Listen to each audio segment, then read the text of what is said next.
Okay guys, welcome back sa ating YouTube channel. So meron tayo ditong nabili na mura lang siya na 200 pesos. Ito yung welding mask na tinatawag. So medyo mahilig tayo ngayon mag-welding, kaya bumili tayo ngayon ng welding mask kasi medyo mahirap kapag wala tayong ganito. Ang hirap nung nakasalamin ka lang, tapos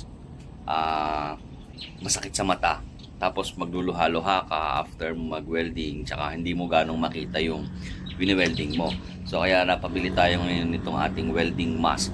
So ito ay solar type siya.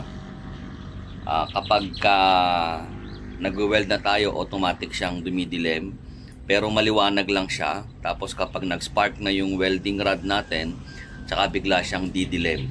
Okay? Kaya napakaganda niyang gamitin. So pakita ko sa inyo guys yung kung gaano siya kaliwanag. Tapos mamaya ito-try natin para makita natin kung gaano siya kaganda kapag nagwe-welding na tayo.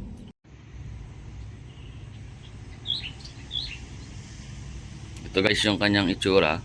So dito natin ilalagay yung ating ulo.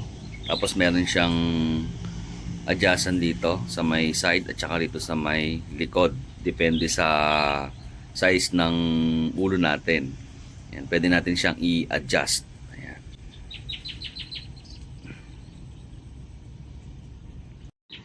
Meron siyang nakalagay dito sa may pinakasalamin niya sa harapan. So hindi ko na siya aalisin. Ayan. Tapos ayun yung pinaka-solar niya. Ayan.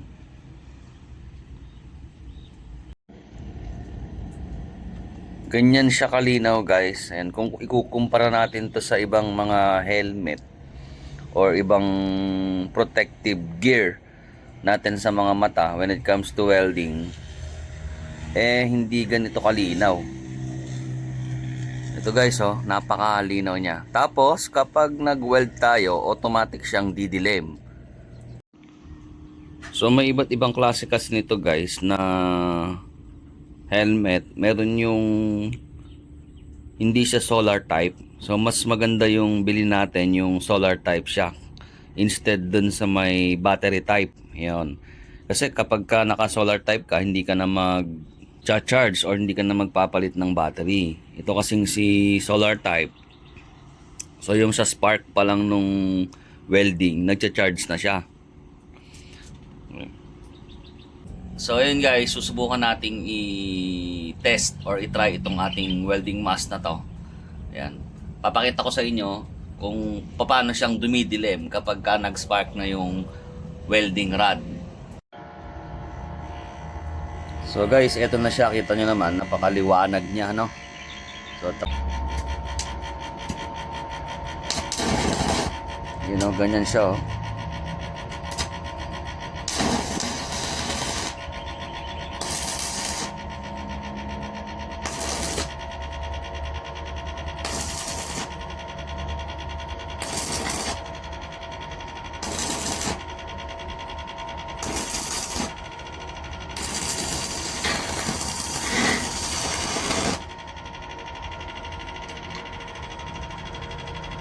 So ayun guys, kitang-kita nyo naman dun sa video natin na napakagandang gamitin itong ating mask na to. So nabili lang natin to sa halagang 200 pesos yata. So may kasama pang voucher, okay? Ganun lang siya kamura. Nabili natin siya sa may Shopee. So hanapin nyo na lang doon. So ayun guys, na-review na natin tong ating welding mask. Ayan. So huwag kalimutang mag-like, mag-comment at syempre mag-subscribe sa ating channel para lagi kayong updated sa mga darating pa nating videos. Hanggang dito na lang. Good day sa inyong lahat. Bye-bye.